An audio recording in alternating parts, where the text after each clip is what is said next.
Last class we talked about macroeconomics, gave an overview of macroeconomics. In fact, few terminologies associated with macroeconomics we have seen. Today and rest of the entire course, we will be talking about microeconomics.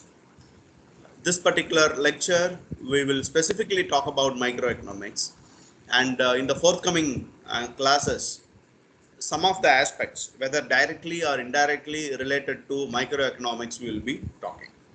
So, microeconomics is the subject matter of importance to us. Macroeconomics is for larger people. When you become a politician, when you become a minister or no, a bigger administrator for a larger people, larger crowd of people, you may use macroeconomic principles. But as an engineer, mostly in the industry level, we will use microeconomic principles. So let's get started. Lecture 3. In this particular lecture, we just introduce what is microeconomics, give an explanation of microeconomics. Uh, Specifically, we talk about one topic, cost benefit analysis. And cost benefit analysis is a technique for decision making. And generally, in economic decision making, what are the pitfalls? That will be the main subject matter. Towards the last slide, we only introduce the term demand and supply. And rest of the unit in the first module, rest of the topics in the first module is demand and supply. Okay. So we will take up demand one class, supply one class or two classes, whatever we carry on with that. But today's topic mainly is cost benefit analysis and some pitfalls in decision making. What is microeconomics? Microeconomics is a subject that deals with how individuals make decisions about scarce resources to meet their demands. Economics and microeconomics, definition wise, it is not very different. Depending upon the size, you call that as microeconomics or macroeconomics. So I think all of you have that understanding. With that, we get into cost benefit principle. Right. The cost benefit principle, an individual or firm should take an action if and only if the extra benefit they get from that action is at least equal to the cost that we spend. What does that mean? You know, cost benefit analysis. Suppose I want to do activity X.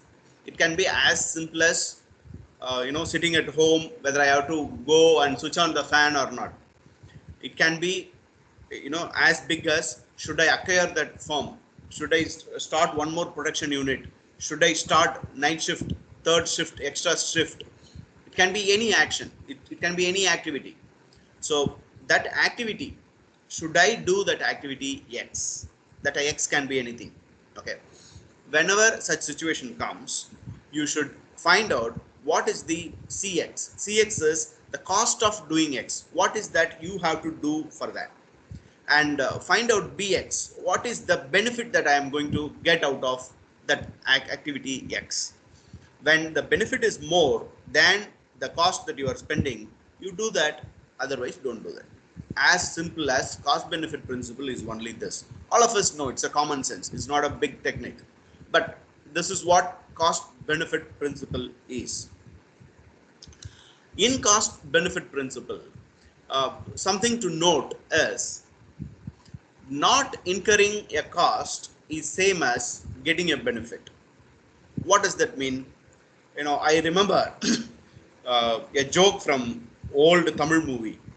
A son of one farmer will come and then say, Baba, I came running behind an auto rickshaw.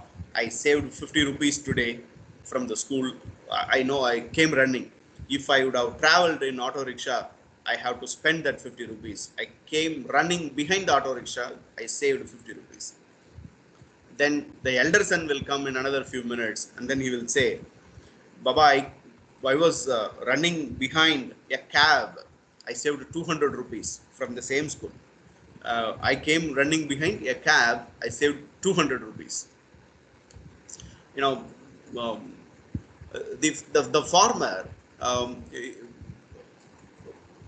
The farmer, uh, you may think, not incurring cost is same as a benefit. There, people have not spent that money, but carried out the activity. What is the activity? Activity of coming from school to home. They have carried out that activity, but they have not incurred the cost. Not incurring the cost is same as getting benefit from that. Okay, so that is the first point. Second point, not getting a benefit is same as incurring a cost. Suppose we are giving a grace mark of 5 marks to everyone. Only one of you not getting that benefit. It is as equal as whatever you have written, the marks are not given. What is the feeling that you should have? The same feeling you will have. Why? You are supposed to get a benefit, but you are not getting it. It is incurring a cost for you. Government is distributing a freebie, you are not getting it. Let us say it is 5,000 worth rupee. It is, if you are not getting that freebie, then it is equivalent to losing 5,000 rupees from your pocket. It has the same benefit. Not emotionally, we look at this only from point of economics point of view. Okay, so those two are important aspects in cost benefit principle. What is economic surplus? Economic surplus is the benefit of taking any action minus its cost. So benefit minus cost is economic surplus. Economic surplus is a term that you should be familiar, because the goal of the economic decision is to maximize the economic surplus. We should increase as much economic surplus as possible. Fine. Let's take a small household example of cost benefit analysis. Should I go and switch off the ceiling fan? Right now I am lying down on an easy chair or a sofa. Now I have to get up from that, which I don't feel like, and then go and switch off a ceiling fan. Suppose C of x is 2, that is the minimum amount it would take to get out of my chair is 2 rupees.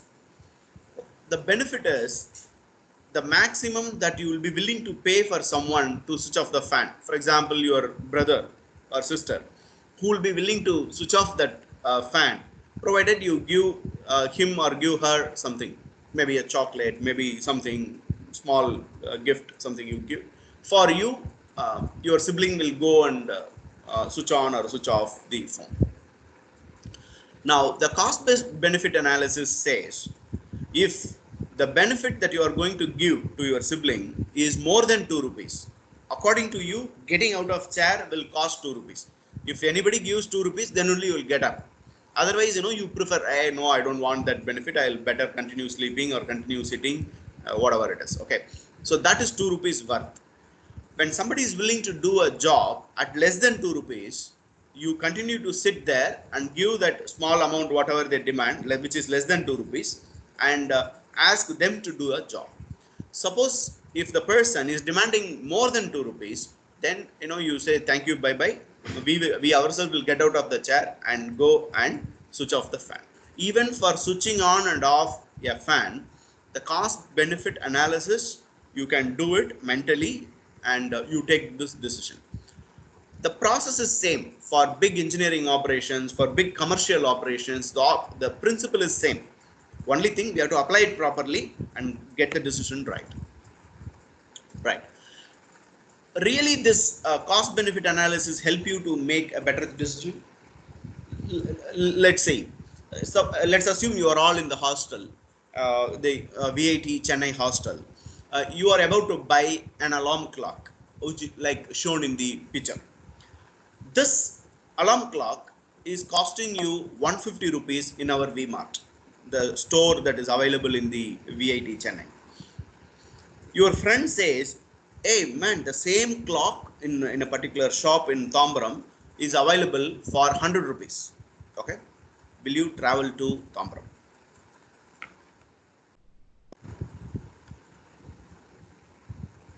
You wanted a laptop. You go to V-Mart and then check what is the price of that laptop. Anyway, V-Mart doesn't sell laptops. just for a classroom discussion. It is, let us say it is available. You go inquire the price. It is 35,100 rupees. But your friend says the same laptop, same configuration in Tambaram, it is available for 35,050 rupees. Will you travel to Tambaram? No. No, sir. No, sir. No, sir. How about No, here? sir. Will you travel to Tambaram? No, No, sir. sir. No, sir. Why, sir? No, sir. Let us say, yeah, Transportation itself. let us Sir, say the transport cost is only 10 rupees for going and coming. sir, time also, sir. Time matters. Sir, physical Yeah, time stress, sir. matters. Okay. Physical stress. Okay. We will get tired, sir. Time and energy. Okay. Sir, if cost of benefit is more, we can travel, sir. Sorry. Sir, if we have more benefit of traveling, then we will travel. Uh, okay. Otherwise, let me put it this way, because the point I want to drive is different. So let me add 1 0 to both of this. Um, uh, let's say the benefit is 500 rupees. You know, if you buy the clock in VIT Mart, it is 1,500 rupees. You go to Tambaram and buy the same clock, it is 1,000 rupees. That means you get 500 rupees, uh, saving, and travel cost is only 10 rupees. So about 490 rupees you will gain. And same, first we will finish this, then we will go to next slide. Now, will you go to Tambaram to save 490 rupees? Yes, Yes, sir. Yes, sir. sir. Yes, Yeah, sir. Yes, sir. good, good, Yes, sir. Yes, sir. Money good. matters, sir. Yeah. Okay. Now, I wanted to buy a laptop. The laptop is 35,500 rupees in VMart, whereas it is only 35,000 rupees in Tambaram. Will you go to uh, Tambaram to buy a laptop from Tambaram? Yes, sir. Same 500 No, sir. rupees No, saving. sir. No, No, sir. no, Not necessarily. not necessary. Okay. Is there any yes? Yes, sir. The yes sir is for the question or for my question? No, sir. For the question, will I go to for buying? Okay, can you tell why? Sir, we can save money through that, sir. Because 500 rupees difference means if it is a 50 rupees or 20 rupees difference means I can go for VMart and buy it. For 500 Okay, rupees means we can utilize this 500 rupees for something other something purpose. other than that. Okay, good. Okay, your answer is right, but a small orientation in the thinking. Should you travel to Tambaram? Okay, the benefit of traveling to Tambaram is 500 rupees. Okay, because 50 rupees you people are not excited, so I just increased the benefit. So 500 rupees is the benefit in both the cases. Whether you buy an alarm clock or laptop, the benefit is same. So your answer should be same for both the cases. If 490 rupees is appealing to you, that saving of 490 rupees is appealing to you, for both the cases you should go to Tambaram. If 490 rupees of profit is not appealing to you, both the cases you should not travel to Tambaram. But going for stopwatch or a clock and not going for a laptop, that is a decision that we take wrongly. Okay, so what is that? What are all such uh, decision that we make, pitfalls in decision making? What are all the mistakes that we do in decision making? First pitfall: measuring cost and benefit as proportions rather than absolute rupee amount. That is what we have done, isn't it? There, out of 1,500 rupees, I am saving 500 rupees. That means about 30%, 33% I am getting saving. So I should go to Tambaram. So you said yes immediately, looking at the proportions. Actually, whether you buy a needle or whether you buy laptop, as long as you get 500 rupees profit, you should be able to go, because you are interested only in that. You are interested only in that amount, not the proportion. Okay, when you say laptop, 35,500, out of that 500 is small percentage, a small proportion. So you are not feeling excited to save that 500 rupees. But think carefully, in both the cases, if you go to Tambram, you save the same amount whether you buy laptop or you buy an alarm clock. So the first pitfall in decision making is measuring the cost benefit as proportions rather than absolute rupee. We should measure in absolute rupee amount. That's the first pitfall. Of course, to give more stress on that, another example. Suppose your employer has a travel discount voucher that can be redeemed on your next business trip. Okay, what are all the options available? You could use it to save $100 on a $2,000 worth flight ticket to Tokyo, or you could save $90 on a $200 worth flight ticket to Chicago. Read carefully. Do you want to save $100 or $90? $100 out of $2,000, $90 out of $200. You have travel discount voucher. Which trip you will encash your voucher? Tokyo or Chicago?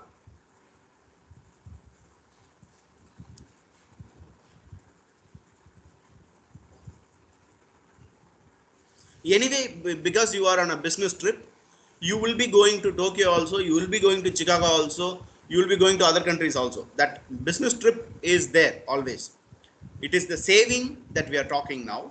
So it is companies, employers travel voucher. Let's say you are a HR. So somebody or other will be traveling to different countries. You have only one coupon which you can redeem. Will you redeem on a Tokyo trip or will you redeem on a Chicago trip? Once again, tell the price for both the tickets, Chicago Sorry? and Tokyo. Once again, can you tell the price for the both of the destinations? Yeah, the flight ticket is also there in the slide. You are able to see the slide? No, sir. Oh my God. It's in I'm the sorry. introduction slide, sir. Okay, I'm sorry. Oh God. I have projected the PPT, but I'm extremely sorry, gentlemen. After projecting, I put PowerPoint presentation, so I think it has not moved. I'm really sorry. Really sorry. I thought you people are able to.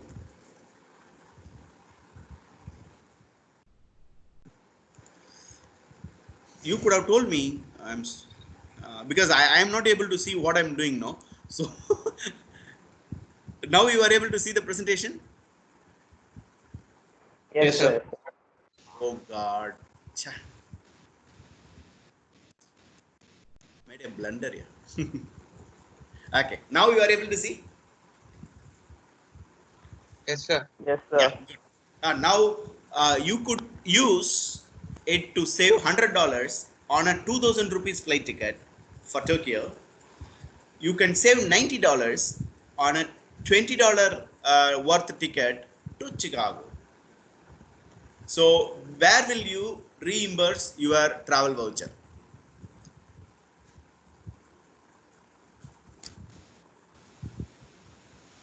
Chicago, sir. Tokyo, sir. Somebody else? Can you type your answer in the what is that? The chat box quickly.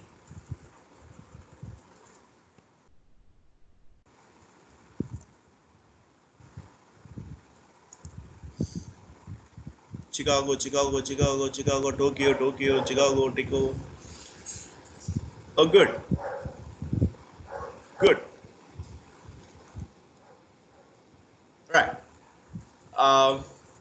some people have typed Tokyo, some people have typed Chicago. Sir, Um, what is the right answer? What is the right answer? Chicago, sir. See, just now we told a pitfall in decision making. The benefit that you are getting, you should not measure as proportion. You should measure as absolute rupee amounts or absolute dollar amounts, whatever the absolute value of that. Okay. So look at the benefit that you are getting. I told it is a company who is going to spend the ticket. Anyway, somebody will be traveling to Tokyo, somebody will be traveling to Chicago. So if that is the case, where will you have options? It's a matter of in which flight ticket you are going to reimburse that travel voucher. Okay. So that being the scenario, suppose if I reimburse it in Tokyo, I will get benefit of $100. I will get benefit of $100. But if I use that what is it reimbursing travel voucher, reimburse it on a Chicago trip, I will get only $90. My benefit is more in Tokyo trip. I will prefer to use in Tokyo trip only, so that my company will gain $100 back in cashback offer. What is that your thinking process? If I have to save $90, I have to spend only $200. If I have to say $100, I have to spend $2,000. That was your thinking, isn't it? I think people have not understood the case properly. It is a company and you have a travel voucher. I repeatedly said, anyway, you will be going and buying a ticket for Tokyo. Anyway, you will be buying a ticket for Chicago. Where will you reimburse your discount voucher? That's the question. If that being the question, you should, anyway, you will be buying 2000 worth ticket, flight ticket also, sometime or other. Either today, tomorrow, because as a company trip, somebody will be traveling. 200 worth Chicago flight ticket also somebody will be traveling.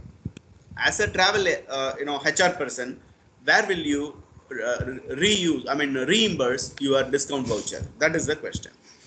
So you will reimburse in a Tokyo trip. Any question, any discussion, doubts why we say Tokyo? You should not look the benefit as proportion of your cost. See, I am getting almost 40% profit in Chicago trip, whereas I am getting only 5% profit in what is that Tokyo trip. It's not proportion. It is the absolute value of money you should measure when you do cost benefit analysis. Any questions? Okay. no, sir. Yeah.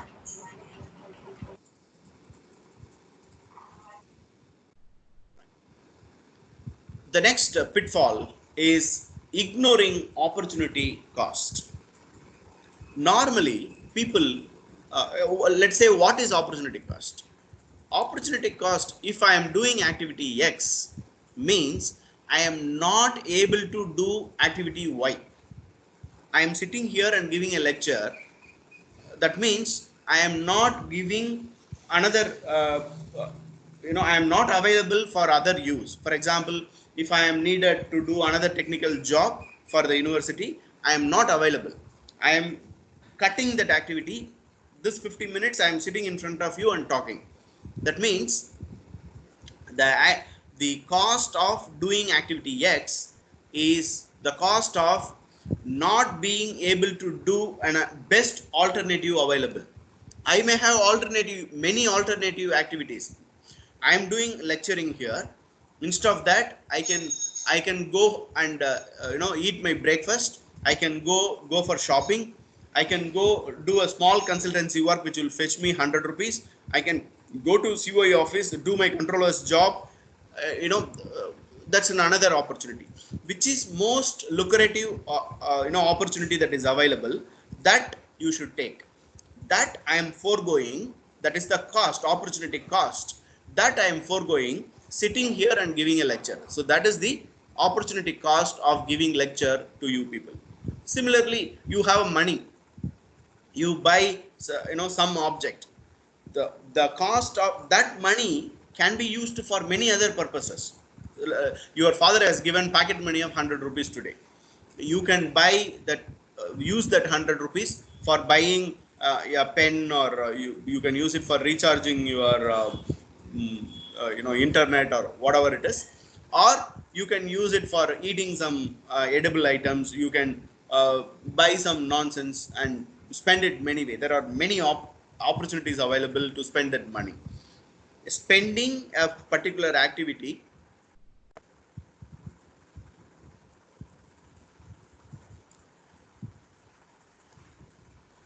spending that particular money for a particular activity prevents you from not able to spend that money for the best activity that you can do otherwise. Okay, so that cost is opportunity cost. If doing activity X means not being able to do activity Y, then the value to you of doing Y is an opportunity cost of doing X. Many people ignore this. Okay, I'll give you an example. Of course, this example I have taken from some foreign author book. So skiing and dollar are coming because of this. I could have adapted to Indian thing, but being lazy, I didn't do it. Should I go for dying? What is mean by dying? Of course, people not dying, I'm sorry, skiing. Skiing means they go fly and then come back. Let us say that feeling is worth $50. Going for a skiing worth for you it worth $50.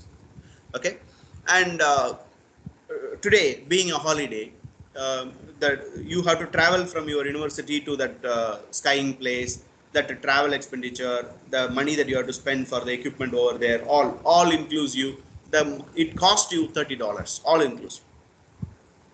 Will you go for skiing? When people think like that, you feel anyway I am going to get the benefit of $50. It cost only $30. That means I am gaining $20. So that is the thinking normally comes to the people, and people ignore the opportunity cost. If you think only with respect to these two information, you feel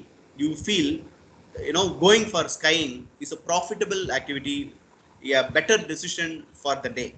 Why? You gain $20, $50 worth of experience at the cost of $30. You feel very good about it, you have a good feeling, you go and take that skiing. Let us say, suppose you are not going for skiing, you sit at your lab, okay, and work for your professor. In foreign universities, professors pay for their research scholars. Of course, here we don't pay, professors won't pay, but there they a whole day you work, some research work you do for your professor. Professor gives you $40 to you. That's the best alternative option that's available for you on that particular holiday. That research work you may be willing to do it at free of cost, but professor, as per norms, he gives you $40. Now imagine what is the cost of going for skiing.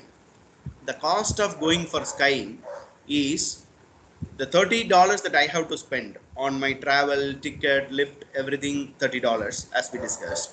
Plus, if I go there for skiing, I will not be able to earn this $40 rupee. So this $30 plus that $40, totally $70 are the cost of going for skiing. What is the benefit I am getting? $50 worth of experience, the joy which you feel worth $50. So $50 is the worth, the benefit that we get. I have to spend $70 to get that $50. Benefit is less compared to the cost, so we don't go for skiing. This is economic way of taking the decision on a day-to-day life. Here, if you account for the opportunity cost, which is $40 in this case, you will take a better decision If you don't take into the consideration of the opportunity cost, your decision may be different, and that may be a wrong decision. Pitfall 2. Any questions up to here?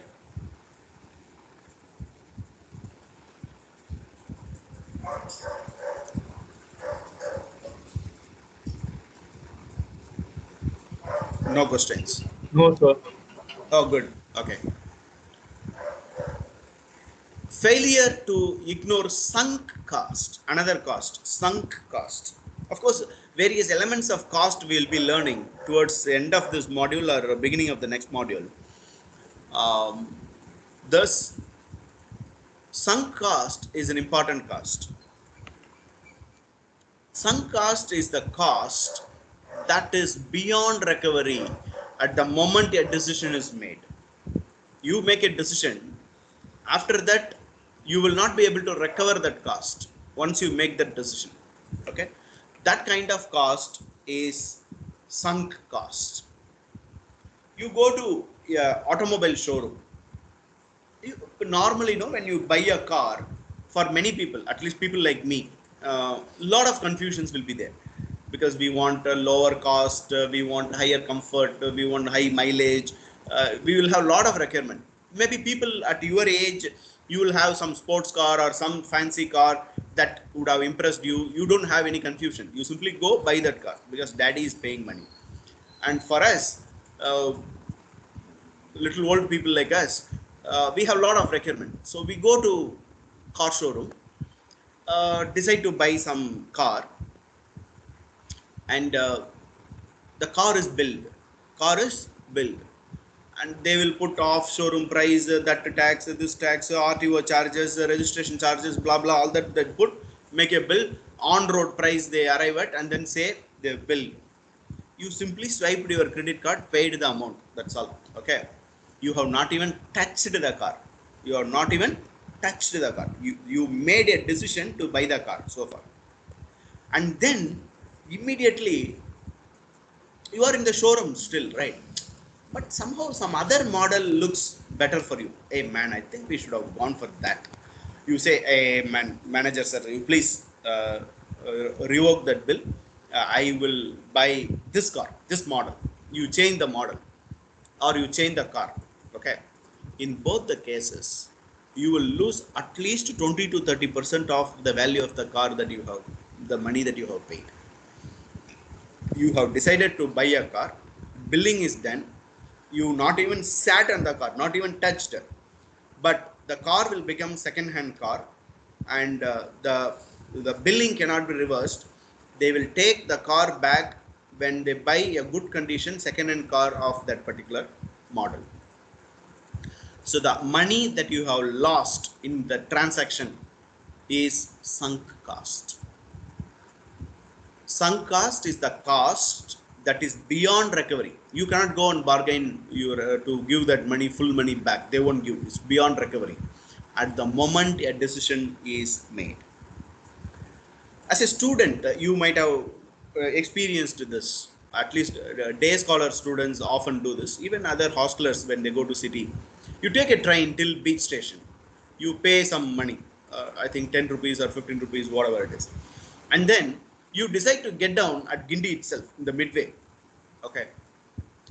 Just because you get down at in the middle of the travel, the money that you have paid cannot be reimbursed, at least in Indian system. Okay. Because you buy a ticket, a prepaid ticket. The prepaid ticket you have, and you travel, you took ticket up to beach station, last station, but you are getting down in the Gindi itself. The remaining car, you decide to stop your journey and get down at nearby station. You make a decision. Because of that, the remaining travel worth of money is beyond recovery. Nobody is going to reimburse you the remaining money. This cost is sunk cost. Actually, if you are a married person, you will agree with me, because you will definitely experience after the marriage. Suppose you uh, already, some people would have experienced, but in a different way. uh, you go with your wife to a jewelry, you buy a necklace. You buy a necklace. The moment you buy a necklace, billing is done. Okay, billing is done. When you are paying the bill, normally, the ladies, they won't stand with you contently. Yeah, we have purchased this, we will pay this and take home. No, that's not the way. They will still keep looking at it. You keep looking, you pay it, I'll just have a look at other section. They will simply look the other jewelries. The moment you paid the bill for that fellow, then your wife will come and say, sweetheart, this necklace looks better. Shall we buy this? The fellow has already billed, card is already swiped, and money is transacted. Suppose you want to return that, you know how much money you will be losing? Roughly 30 to 40% of the money you will be losing. You have not wore that jewelry even once. You simply bought it, brought it to the payment section, you just paid. When you buy the gold, they will put the cost of the stones available there. They will take the whatever the wastage, they put extra cost for the wastage, the 15%, 17%. That means if 10 grams of gold you buy, 10 plus the 17% of that weight extra gold money that you have to pay. So huge amount of money that you will be paying. Hey, you are able to hear me? Yes, sir. Yes, Yes, sir. sir. Okay. Yes, sir. Okay, because in my house power gone, just wanted to check whether Wi-Fi is still working. Fine. Okay. You're able to see the slide in the presentation mode? Yes, sir. Yes, sir. Yes, sir, Nova. Yes, sir. Yes, sir. Yes, Yes, sir. sir. Uh, Resume slide. Yeah.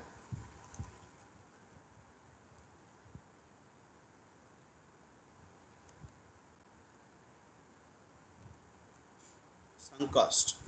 You're able to see the slide now? No, Yes, sir. sir. No. 1 minute, sir. Because I may be projecting some slide. Is it okay? Yes, sir. Yeah, good. So the moment the necklace is decision is changed, the cost of the stone you will not get back. In fact, that will be subtracted. The wastage that you have paid 16%, 18%, 20%, you will not get back. In fact, when you sell back, what 10 grams of gold, no, 18%, 20% of the gold they will subtract. Why? They will say again wastage. It is a new piece, you are not even touched. They will take 18% lower gold value. While buying 18%, 20% more you have to pay. While selling 18%, 20% less, they will put the gold weight and accordingly today's price and give you. Okay. So about 30 to 35%, you if you want you can try. You just don't buy a necklace, buy a small ring, maybe 1 gram or 2 grams, what is affordable for you. Today you can go to shop and see how much you will lose. About 30 to 35% you will lose. uh, of course, if it is having stone, the loss is more. If it is a plain ring, the loss is bit less. It will be definitely beyond 20%. So this amount, they will say it is a custom, sir. This is the way we regularly do the business, sir. It is not possible to reduce that amount, sir. That, sir, this, sir, you will say. The moment decision is made, the amount what is going beyond the recovery, that amount is called, that cost is called sunk cost. Okay. So people should know what is sunk cost and take decisions appropriate. Sir, from industry point of view, what is sunk cost, sir? In the companies, you sell products to your dealers, distributors, and stuff like that. The some of the distributor will close the shop and run away.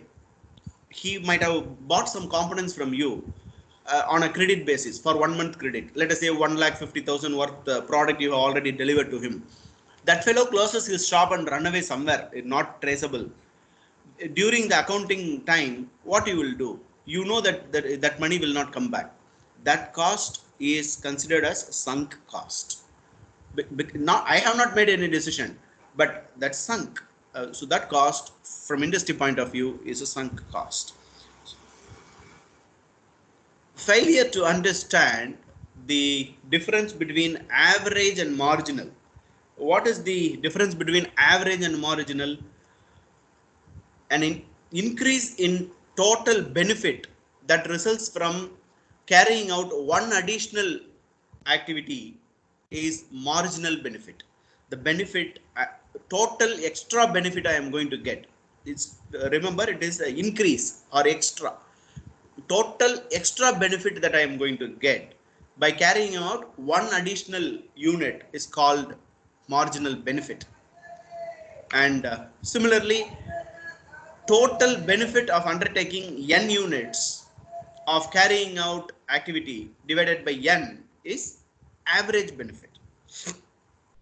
That is benefit part. The cost part, it is there in the bottom. Increase in total cost that results from carrying out one additional unit. Average cost is the cost of undertaking n units divided by n. I just read on the slide. Let's try to understand. Uh, any batch process you can take. Batch process means what? So many numbers you will take, processes at a time, and then give the output. Homemade example, if I have to give, let's take process of making idlis. There is an idli cooker which is capable of making capacity of making 20 idlis at a time. The average cost up to 20